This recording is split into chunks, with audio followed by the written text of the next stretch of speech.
अरे वो मुखिया जी का रे? हमारा आवास और वृद्धा पेंशन तो खाइए गए महाराज। तुम देखा है? अब और शौचालय भी खा जाना है क्या? शौचालय खाने का चीज है।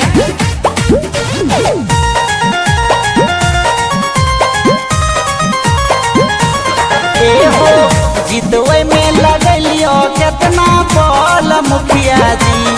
हाँ हाँ जितवे में लगलियो कितना बल मुखिया जी।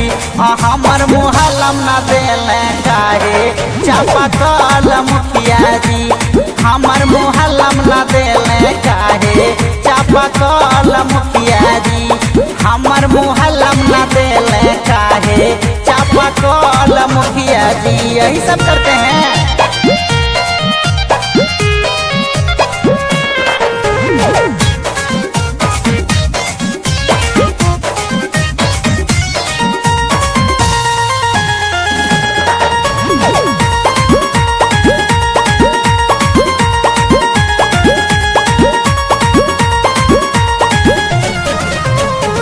बना लौना वृद्धा पेंशन बना लौना नाली।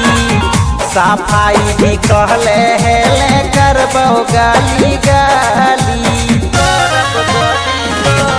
ए हो बना लौना वृद्धा पेंशन बना लौना नाली।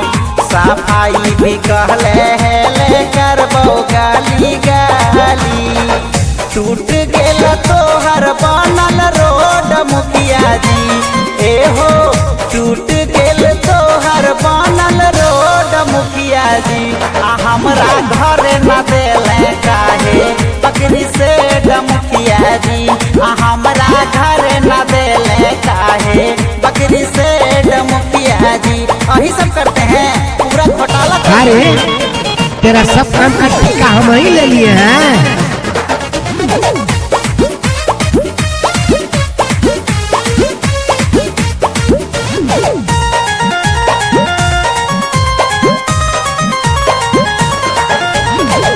बनल शौचालय सब महीने में टूटल।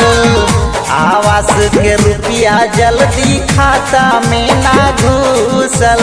अरे तेरा जियो टेक नहीं हुआ था? बनल शौचालय सब महीने में टूटल। आवास के रुपया जल्दी खाता में ना घुसल। ए हो जनता के कैला है परेशान मुखिया जी। हाँ हाँ जनता के कैला है परेशान मुखिया जी। अरे अपने खोल देले राशन के दुकान मुखिया जी। अरे अपने खोल देले राशन के दुकान मुखिया जी। अब तोड़े दे दे और कोई नहीं है।